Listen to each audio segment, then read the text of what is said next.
Okay. Oh, it's working from there. Okay, hold on. Just let's confirm that it's live streaming. Anybody want to check the live YouTube? Yeah, it is live. It's live? It came. Yeah. Okay. Okay. It's live. Good. All set. Excellent. Okay. You can view it now. Okay. Thank you. Are you gonna talk up there? Yeah. The face is not seen, huh? It is. You have to lift it a little bit maybe, We can do that. We'll do We're gonna put that. some books under it. or tilt it. We will work on that. Yes, those but books I should will just check first.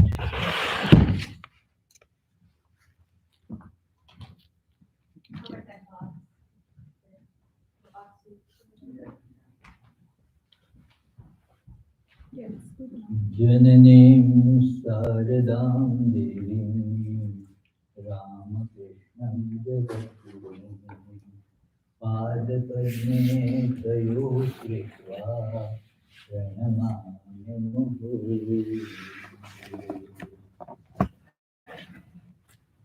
Dear friends, today we will have a discussion on the life and teaching of Holy Mother, and one of our wonderful devotees and an erudite speaker, Jyoti Champanerkar, Professor Jyoti Champanerkar, will be giving her speech about Holy Mother, and then maybe I will also join in speaking later.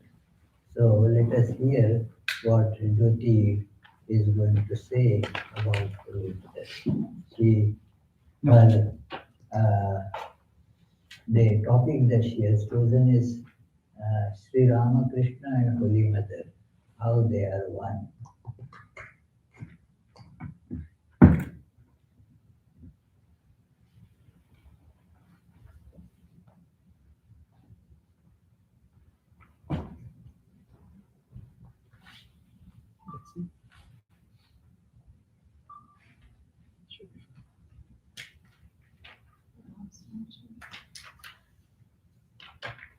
So today I'll talk about Sri Sarada Devi and Sri Ramakrishna's relationship.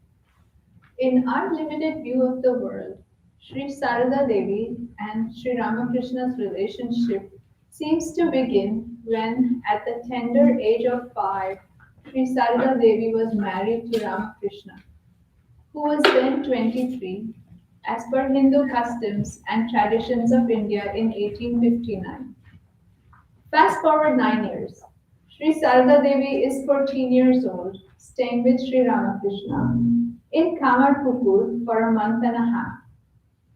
Endowed with unbroken chastity and pure love, Sri Ramakrishna has taken up the role of her teacher, and she became his first disciple. He taught her how to perform housework skillfully, how to deal with people according to space, time, and circumstance, how to serve God, the Guru, and the guest, and how to surrender everything to God. She also took over the role of an ideal devotee, worshipping the Master as her chosen deity. At the end of that short period, Sri Sarada Devi was a transformed person, and in her own words, described the bliss as a permanent installation of a picture of joy in her heart by the Master. Fast forward 4 more years. Sri Sarada Devi is 18 years old. She went to Dakshineshwar to meet Sri Ramakrishna. He resumed teaching about household duties, meditation, prayer, samadhi, and the knowledge of Brahman. Sri prayed for purity and firmly assured him that she was supportive of his renunciation and did not intend to bring him down into worldly affairs.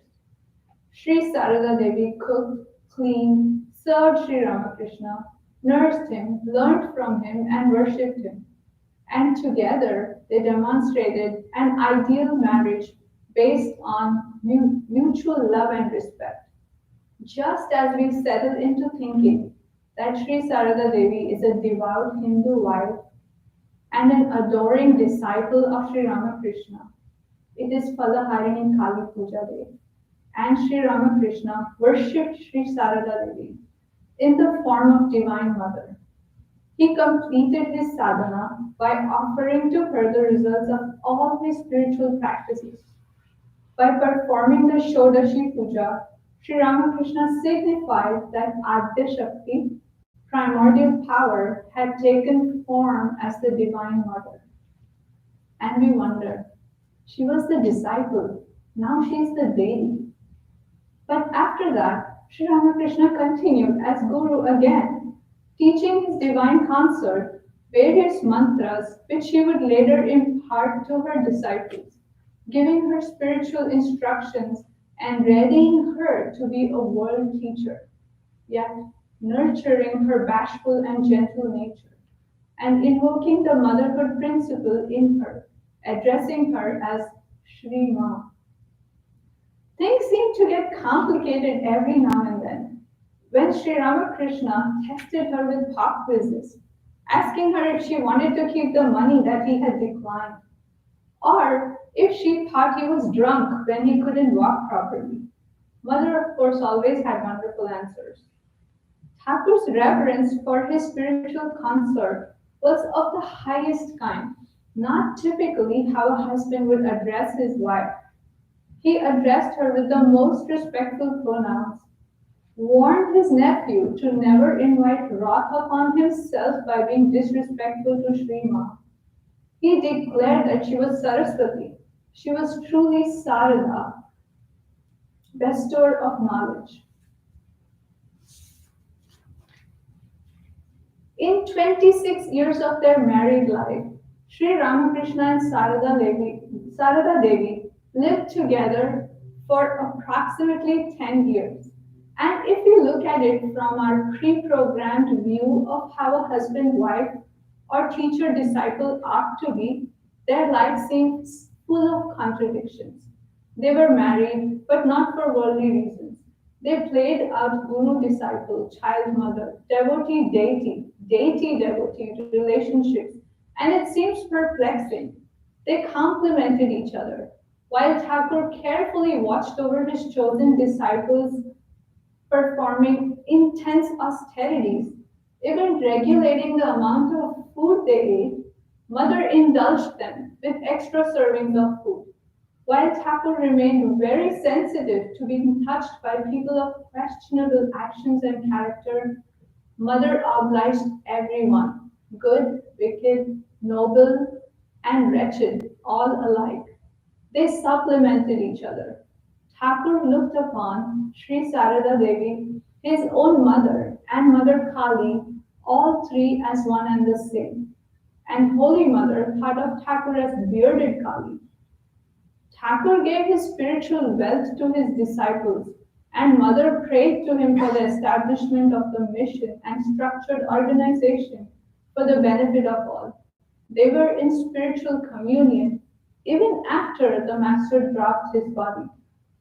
So, just how should one think about this relationship? Thakur often said that Brahman and Shakti are one, inseparable. He gave many examples to illustrate that, such as snake and its wriggling motion, or fire and its power to burn, or milk and its whiteness as inseparable. He also said that Sarada Devi was his Shakti. Many years later, Holy Mother told one of her disciples, "Know that Master and I are identical." And that is how their relationship is. It is really not a relationship because they are not two distinct beings. We ought to see them as one, manifested as two. We ought to see them as identical. And that is how the direct disciples of Sri Ramakrishna saw him. Once, Swami Vivekananda related a Vedantic experience to Holy Mother and said, "Mother, nowadays everything is disappearing from my mind." Mother with a smile said to him, My son, please don't make me vanish. Swamiji said, Mother, if I make you vanish, where will I stand? Knowledge that banishes the Guru is ignorance. How can knowledge exist without the Guru? He addressed her as Guru. He realized that Holy Mother and Sri Ramakrishna were one and the same. Josephine MacLeod was an American devotee of Swami Vivekananda. In December 1924, Miss MacLeod asked M, the chronicler of Gospel of Sri Ramakrishna, Mr. M, today is Holy Mother's birthday. What was she to you? M replied, the same as Sri Ramakrishna, God incarnate on earth. He and Holy Mother are one and the same, in the same way that Christ said, I and my Father are one. The Master said that Brahman and Shakti are one. He illustrated this with the example of the serpent. When the serpent is coiled, it is like Brahman in the unmanifested absolute state. When the serpent moves in a zigzag manner, then that is when Brahman as Shakti creates, preserves, and destroys the world. Holy Mother is embodiment of Shakti or primordial energy, the ultimate energy. Brahma Shakti incarnates in a human body at times for the good of the world. It is this ultimate energy that incarnated in dual forms as Sri Ramakrishna and Holy Mother. So these dual forms, Thakur and Ma, are one and the same in essence. All these incidents that I mentioned are from Swami Chaitananda's book, Sri Sarada Devi and Her Divine Play. To conclude, here is an incident, again, which illustrates the oneness of Sri Ramakrishna and Holy Mother. I heard this incident in a talk given by revered Swami Pitambaranandaji Maharaj in January. Once Miss MacLeod was visiting Belur Mutt when Mahapurush Maharaj, Swami Shivananda was there. It was Maharaj's practice that all visitors visit Thakur's shrine and then visit Maharaj. One day after Arati, Miss Josephine went to see Maharaj in his room. As she was about to enter the room, Maharaj stopped her at the door. He said, MacLeod, I tell you, first salute Sri Ramakrishna, then come here.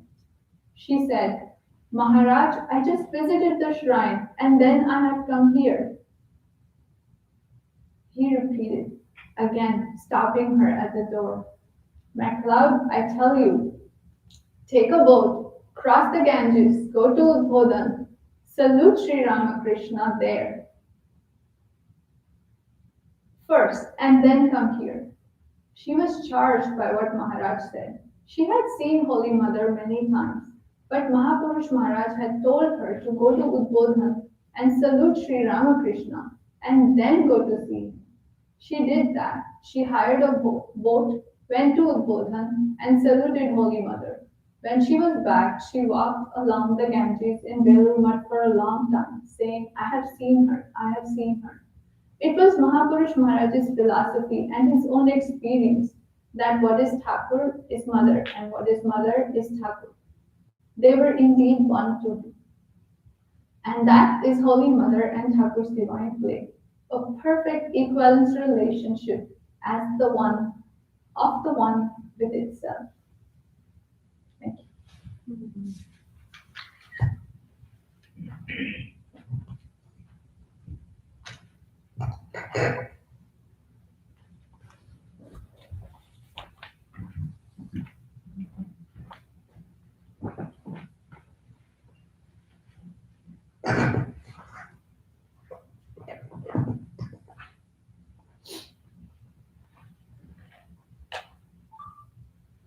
Thank you, dear Jyoti. In your brief and yet very comprehensive talk, you have brought in very important features of the life of Holy Mother and how Holy Mother and Sri Ramakrishna, they were together. You cannot separate one from another, even not like two sides of the same coin. because you can see one side without seeing the other side. But Holy Mother and Sri Ramakrishna are just when you see Holy Mother, you see Sri Ramakrishna. When you see Sri Ramakrishna, you see Holy Mother. It is very beautifully described and illustrated in her life and in the life of many disciples of Sri Ramakrishna. That how they understood, they realized that Sri Ramakrishna and Holy Mother, they are identical. That beautiful and I would say the best hymn composed about Holy Mother by Swami Vedanta. At a very young age, he composed it, and when he recited it to Holy Mother blessed him a lot. That this is your, uh, speech will be blessed by Saraswati, the goddess of learning. It begins the very first line, Prakritim Paramam Varadam, that it is the Prakriti, Param Prakriti, that because of which the one appears many. This question always bothers us, that is one without second reality. But then why we see all this many? And then the scriptures say that, well, you cannot explain it by any why, how, logic. It is beyond the domain of logic. It is called the inseparable Prakriti of the divine. It is the natural expression, emanation. It is the like fire and burning power. So Prakriti, Parama Prakriti, that it is the highest in one's life, and thus you see her role, Holy Mother's role as the spreading of this energy that was source. Now we, for just for understanding, we separate it, that the source of it was Sri Ramakrishna. But what we get is the effect, not the source. It is, we are not just interested in fire as such, but what we get from fire, that is Holy Mother.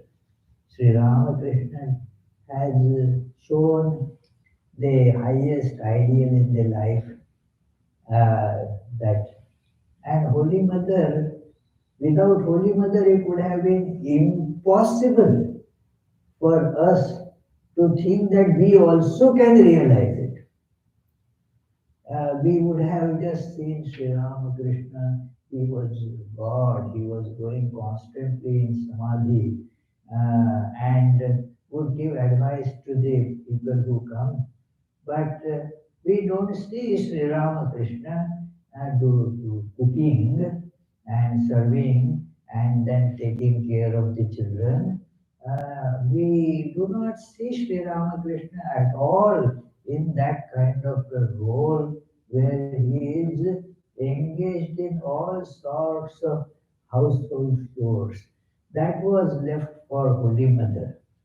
That look, the Holy Mother's character or her inner nature is remains intact in spite of doing all different things.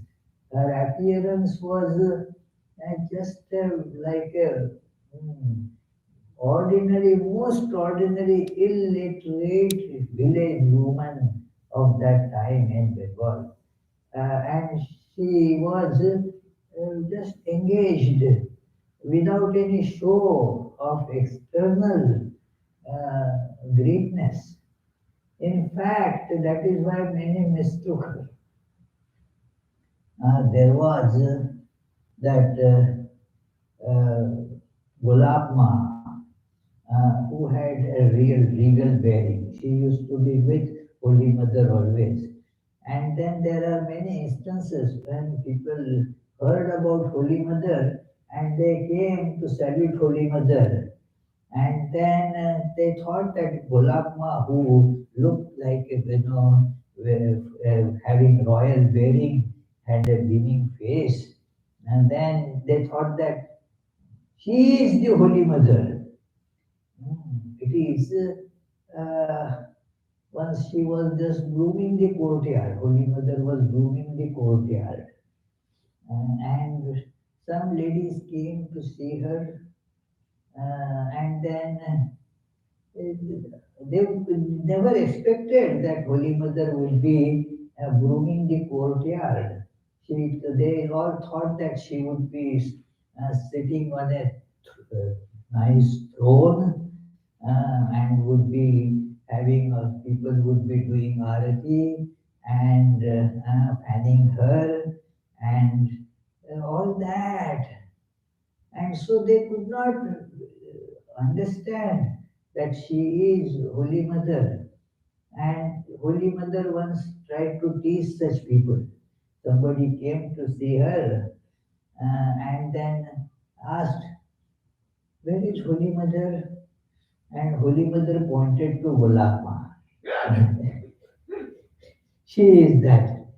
And then, so naturally, this visitor turned towards Golapma. Very beautiful incident, I remember it very often. That how simple and playful she is, yet that divinity is there. Golapma naturally, when she was taken aback, no, no, not is she is the Holy Mother. Eh? So this person goes again to Holy Mother. No, no, no, is she? So made her go 2, 3 times, and then she concluded. This person who came to see Holy Mother, she concluded, Golapma is the Holy Mother. And Golapma got so upset. Oh, you fellow, you don't recognize a divine face. So it is, we don't have power to recognize the Holy Mother. She has covered herself so well that it is impossible to get the feel. Gradually, by more and more association, by her grace, we start getting a glimpse of her life. That hymn says, Lajja patavite nityam sarade jnanadayike papebhyo nah sada raksha कृपामयी नमोस्तुते. That you are covered with the veil. That is externally true, of course. Nobody would see her face. She would have her face covered by a cloth always. No, it is only when only some women devotees are around, then she would take it off. Otherwise, nobody would see. Even Sardananda Swami, who served her, and Holy Mother depended on him to such an extent, and she would not do anything without consultation with Sardananda. Sometimes people came to Holy Mother and said that we have come to take you to this place. We have made all arrangements. We have announced that Holy Mother will be coming here. He said, does Sharat know? Sharat means Swami Sardananda. Does he know? No. Well, then of course I will not go. It is Sharad who decides. And that Swami Sardananda said, I haven't seen her face. Imagine, I have not seen her face. It is that was the awareness there, that and face is covered. We do not, and as I mentioned earlier, that it is true about her nature also. We don't understand her. In that sense, also, she is covered. That who she is, it is very, very difficult to get the feel of that. Does she get samadhi every now and then? And we have not seen, like Sri Ramakrishna's description is there. We don't see much Holy Mother's description like that. That because everything is under the cover. Mm. And outwardly doing all different work. And so many would feel, that what is special about her? Many women would say, well, you are one of us. Like us, you are also in Maya. What a great reply she gave. And I don't think the Swami Gambhirananda, who wrote a great biography of Holy Mother, probably the best I know. And there he mentions this incident that that lady told Holy Mother, you are also like us, engulfed by Maya. Like we are all in Maya, you also seem to be in Maya. And Holy Mother's reply was, what can be done? I myself am Maya. I myself am Maya. Hmm. Yes, Prakritim Paramam. It is. And at some other occasion, when this was again said, that you are just like all of us. Holy Mother said, show one like me. Show one, another one like me. Can you find? You cannot find. She is just appearing like us to teach us. And that is where the teaching is happening without any instructions. Not like Sri Ramakrishna. In Sri Ramakrishna's biography or the discussions recorded by M in the Gospel of Sri Ramakrishna, you see Sri Ramakrishna is talking to devotees. Uh, he is there talking to devotees. Devotees have come to talk to Sri Ramakrishna. And the description is just like that. Sri Ramakrishna is seated on either the small bedstead or is relaxing on the big bed. Usually on the small bedstead he would sit. All those are one can see even now in Dakshineshwar that they are there. It is so those very bedsteads. Many things in the room have changed, but those bedsteads have not changed. There is in the description one reads that there was a pot of water, an earthen pot of water. And now also you see it there, but that is not the same pot, that is gone. And another one was kept there. But those we are sure about those bedsteads being those same. So described by M that Sri Ramakrishna was seated like this, in which direction his face was, and who were in the room, uh, and many spiritual conversations were going on. In fact, if somebody broaches some worldly topic, Sri Ramakrishna would turn it in the spiritual direction. Like they had gone to see a circus, and a beautiful incident. Now, naturally, we people when come, we start talking about the current incidents, the news and all that. Quite natural, they started talking about that. Sri Ramakrishna said, look, that that madam there in the circus, how she was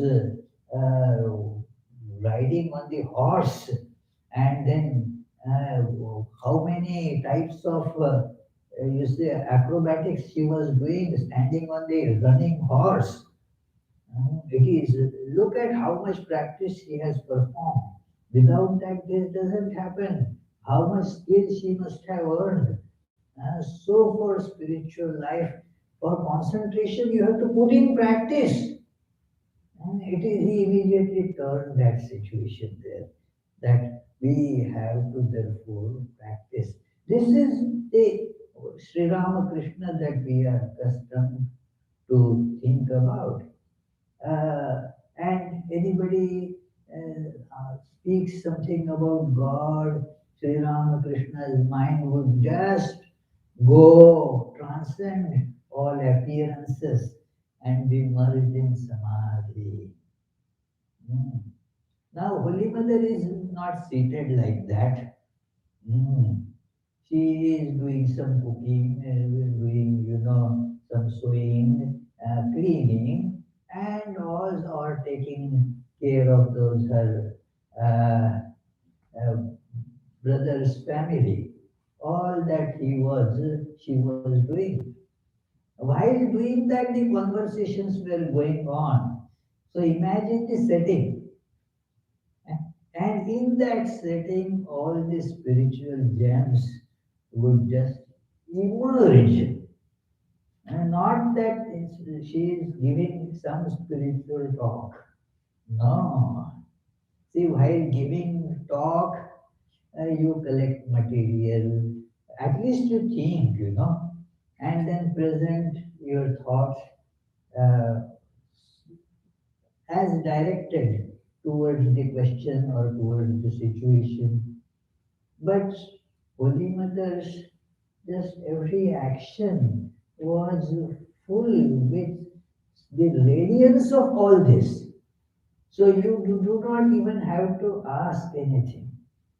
It would come to you without asking. Her every movement was spontaneously just expressive of that inner spiritual wisdom. That is why this hymn says that please give that to us. Devim prasannam pranatartrihantrim yogindra pujam yogadharma patrim tam saradam bhakti vijnana datrim daya swarupam pranamami nityam. Oh, please shower your grace on us.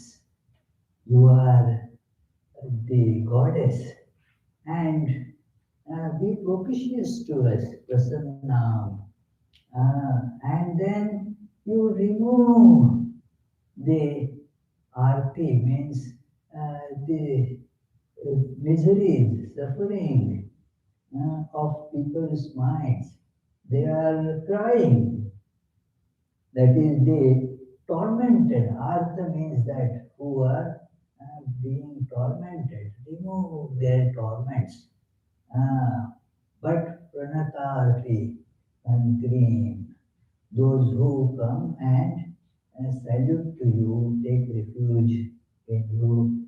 Somebody would ask, why is she not removing the problems or the torments of those who are not saluting? And is she like that? Oh, only those who come to me and salute me and take refuge in me, only then I will do. No, not like that. But you give to people who ask for it. It is not that those who don't are okay, they are happy with what they are having. They are not coming for any wisdom. Most people are happy. The other day on YouTube, lecture after lecture, somebody had asked a question. Was it last Sunday? Right? Friday, yeah. That if I am happy, whatever is I am doing, I am happy. doing that, why should I have any spiritual need?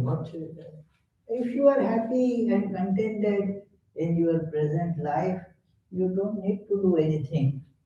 You don't have to even, eat or drink because you are happy with whatever you are. So why do you go and have some drink? Because there is some craving that let me drink, let me eat, let me get more educated, let me earn more money. What does it show? You are working to get something more which is expressive of dissatisfaction. So, if you are satisfied, you of course don't do anything. You don't need anything. It is so. In that case, well, Holy Mother or any great soul, you don't need their help. It is, yeah, and so if you somebody doesn't want help, Holy Mother does not go aggressively to give help. We know some people whose job is to help, even if the help is not necessary, even if the whole help itself becomes a torment. They think that they are there to help everybody. It is like that story I have told many times that the scout boys were told to do good work every day, one good work and has to be reported. And this boy told the teacher, what good work did you today? Today I helped a blind man to cross the street. Very good. The blind man must have thanked you. No, no, he was screaming at me because he did not want to cross the road. But because I wanted to do some good work, so I just pulled him. So it is Holy Mother, she knows that everybody, according to their prakriti, their nature, their state of life, and they will have to go through various steps before they realize that they need something beyond this. Then they would come. Then it is in order that it will be appropriate to give them. When somebody doesn't need, even if you give, that fellow is not going to hold it. That is the meaning. Pranatar Trihantri. Though she removes the torments of those who take refuge in her. So, and that is also, yeah, how you tie our minds to you by that very special love, incomparable. That love is not something that gets called, love in this world. It is a very different thing. स्नेहेन बध्नासि मनोस्मदीयम् दोषान् शेषान् सगुणीकरोषि प्रेमैकबिन्दुं चिरदग्धचित्ते विषिञ्च चित्तं कुरु नः सुशान्तम्. You bind our minds by sneha, manosmadiyam. Our minds are what you bind to you through love. It is it has no description really. The word love really meets its true meaning in that it binds you to her with unseen cords. So and so put that love, a drop of that love, because of which chiradagdha chitte, put it on our scorched heart. very painful feeling, and for a long time it is happening. Our scorched, burned heart, put a drop of that and make it peaceful. This is a great prayer for that Holy Mother. It is at that time Holy Mother was not much known. Now we worship. When I first joined the Ramakrishna mission, that was now, or when I first actually came there, that's about 50 years ago. So I was a college student then, and then I did not see, except in the shrine, Holy Mother's picture was not put anywhere. In our lecture hall, there was picture of Sri Ramakrishna, Vivekananda, Swami Brahmananda, and Swami Shivananda. No picture of Holy Mother. Because it was thought that, well, people would not know who she is. And that was an idea that was harbored by many people. That many Swamis of our order, when it was time to whether Holy Mother's birth centenary to be celebrated or not, in 1952, that was being thought. Sri Ramakrishna's birthday centenary was celebrated with great pomp, uh, participation from all over the world. Uh, and Holy Mother, what about her? And the elders, the senior Swamis, they thought that Holy Mother, people don't know about her. And so, what will they think about this celebration and all? Probably we should keep it, at a very small scale.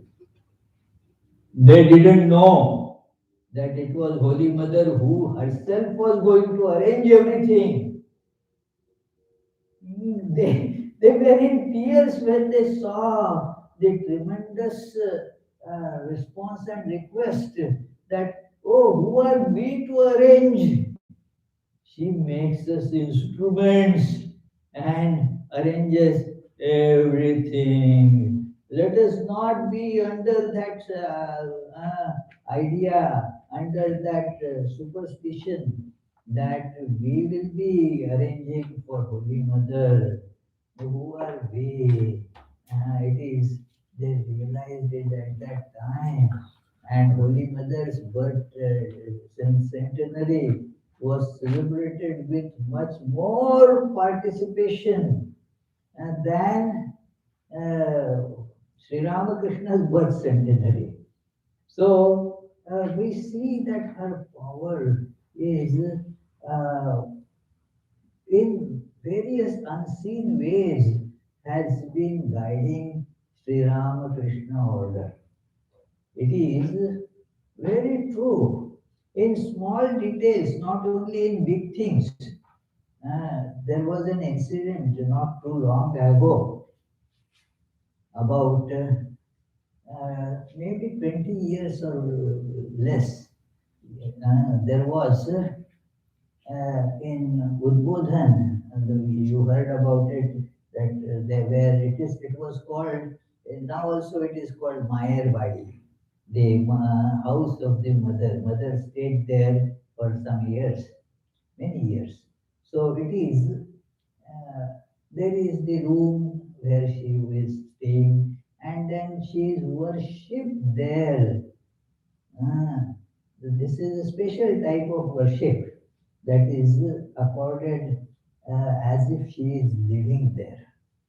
And then she used to use a special tooth powder which would contain some tobacco and some other things, and that tooth powder tobacco. And that is still offered for Holy Mother in the morning to brush the teeth. So that is, and then one day it so happened that one old lady came from somewhere, and then she said, I have to give this to the head of the center. Well, head of the center is busy. What is that? No, I must meet him. Why? No. I was told by Holy Mother. Holy Mother? Yes. This lady saw in the dream that tooth powder that she was using that is finished, and she has to take it there because the brahmachari who was in charge of the worship and maintaining that hasn't bought it, although it is over. And the head, when he heard this, he called that, is it? And that is, oh my goodness, yes. How Holy Mother arranged this? It was getting over almost, so he was thinking that, well, I will go tomorrow to the shop. Today there are too many things. So tomorrow I will go to the shop and get it. Imagine, what a shock he felt. And she said, well, why Holy Mother did not tell me in my dream? Instead of telling some other lady there, and thus I got this scolding from the head of the center, why don't you? He felt so much ashamed, embarrassed, you can imagine. But what we need to understand that every minute act, we think that no, Holy Mother is not aware of that. She is what? Aware of that. Every single act. Because she is the Parama Prakriti. We get the evidence of that every single day, friends. We have to just keep our minds and eyes open. Every single day we get this evidence that Holy Mother is there with us still, with everyone, with everyone. I read first, that statement with a kind of this is just an allegorically made statement and need not be taken literally. It is just a kind of a eulogy and such things. And that when she said, I'm mother of all. I am mother of everyone. Not only of this time, but all other times. Ihakaler parakaler ma. Of this time as well as all times. I am your real mother. Real mother. Not just a genetic connection. That is the mother of the body, this body. But this transcends that, the real mother, from whom this whole creation, everything in it rises. In Srimad Bhagavatam, the creation as it is described, it is told that every single thing is guided in detail by God. Without that, it doesn't happen. So, Holy Mother is guiding us in every action. We have to see that we hold on to her while doing everything. She is the mother of everyone. That whether somebody who is saintly, that is a very famous statement, that is very oft-quoted statement about Holy Mother, that she says that Sharat, Swami Sardananda, he is also my son And Amjad is also my son. Amjad, who was a robber and would do odd jobs at Holy Mother's place. But a Sharad Maharaj, Swami Sardananda, a highly respected, pure character, adored by so many people, so learned. And this Amjad, a Muslim of no learning as such, and has made many ins and outs in the prisons.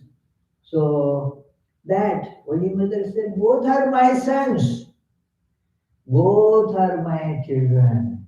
What is just we have to grasp the significance of this great statement that nobody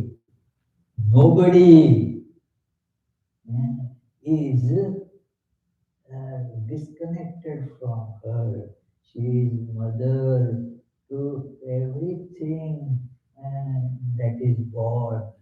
Everything is born from the womb of Prakriti.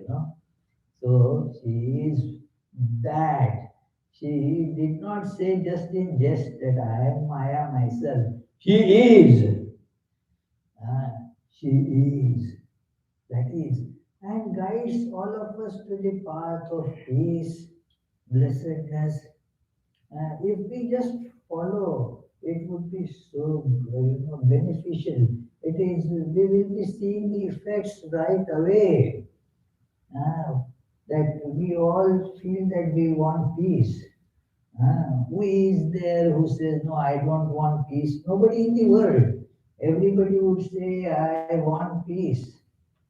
Holy Mother gave a very beautiful and very scientific, psychologically, understandable and practically implementable way to get that peace. He said, if you want peace, my child, don't find the faults of others. Don't find the faults of others. Is it simple or not? Is it simple or not? Just think. In understanding it appears very simple. Don't find, why do I go to find faults of others? Chris, is anybody paying you? They don't pay you for finding their faults. Why one takes that unnecessary burden? As if my regular work is not enough. I don't find time even for that. I complain that too much work. And then I go to do this unwanted thing to find the faults of others. And the result is peace is gone. Immediately the peace is gone. Find fault of others and you kick out the peace from your mind. So just don't do that. Very simple, but the habits die hard. We are so accustomed to find faults of others that becomes a problem. So, therefore, uh, you see, this Vinay is raising hand. He has some comment. What about finding faults in yourself too? That is what the next part of the statement was. Find faults of yourself where you can apply correctly. Don't find faults of others. That was only the half part. And then the next part you said yourself. Find faults in yourself. Just again, and not to make yourself depressed. They don't get into the habit of feeling guilty. That is not the proper way. Find what things you didn't do right. You could have done right, but you didn't do right. So that you can learn from that. And that is the right thing.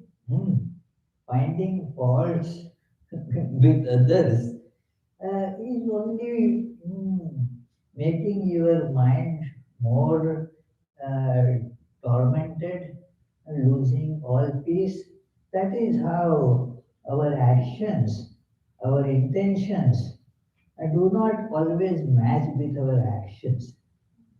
That is the truth that a psychologist very nicely expressed, that our thoughts are logical, while we think the logic moves, and just one after another we go logically, scientifically.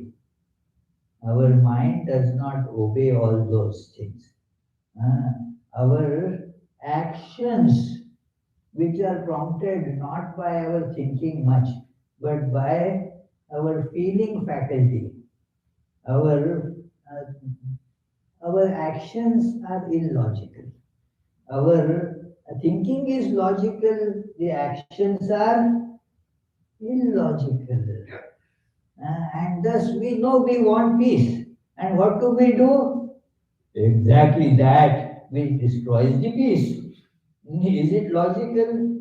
Logically, we all know that we are not paid for finding somebody's faults, unless you are proofreader and or if you are grading the students like our professors here they do. There yes find fault. Otherwise, they don't apply the principle. Oh, Holy Mother said, don't find fault with others, so I will give everybody A plus. That is not what is meant there. It is that when it is none of your jobs. Finding faults of others and racking up your brains destroys you. It is Holy Mother's teachings were so practical and so much to the point. And when one implements them, you can see the results. In that, the tremendous scientific spirit is there. That is, the verifiability is there. It is, you do and you get the result. Hmm. Verifiability is there, falsifiability is also there. The more important criterion than verifiability is falsifiability. Something to be thought of as scientific means if you do not get the result, there should be a criterion to falsify it. If it is not there, then it cannot be. Then it is considered a vacuous statement. It is sun rises in the east. It is like the statement like that. Means where the sun rises, you call it east, and then make a statement sun rises in the east. So that is that statement is not falsifiable statement and so cannot be called a scientific statement. Hmm. What is falsifiable? That it is, say, hydrogen and oxygen combined becomes water. Falsifiable. That you do it and see if that it is not water, but carbon dioxide is produced, then statement is falsifiable. So, Holy Mother's statement that if you want peace, don't find faults of others is verifiable as well as falsifiable. That, okay, I did not find faults of others and still I am not finding peace. Yes, then it can be falsified. But no, it is impossible that she is so sure and I am so sure that it is, one can verify, stop finding faults of others and you will feel peace. And the more you find faults of others, more you kill your own peace. So, friends, we discussed today a little bit about Holy Mother's life and teachings, and let us pray that her blessings be on us. Let us, as it was told, let us surrender to her. And thus her blessings will become available to us. She is ready to give to all who want it. So let us want it. That's it, you know. यथाग्नेर्दाहिका शक्ति रामकृष्णे स्थिता हिया सर्वविद्यास्वरूपां तां शारदां प्रणमामि.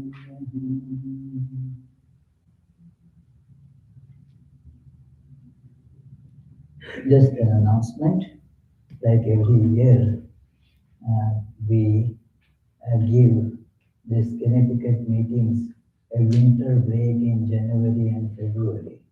So our next meeting will be in March, and I will let you all know when it is going to happen.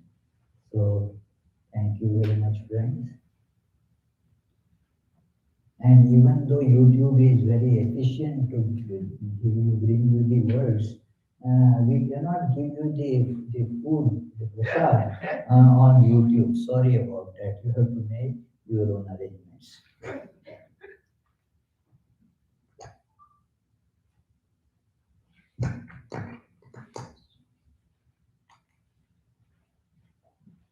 Oh, I did not open for question answers. No questions. Okay, very good. Here there was one question Vinay already asked that. So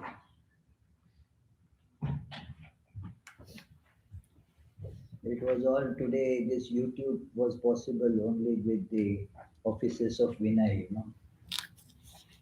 Because Holy Mother was behind, Oh, please. right? Huh? Holy Mother was behind. Yes.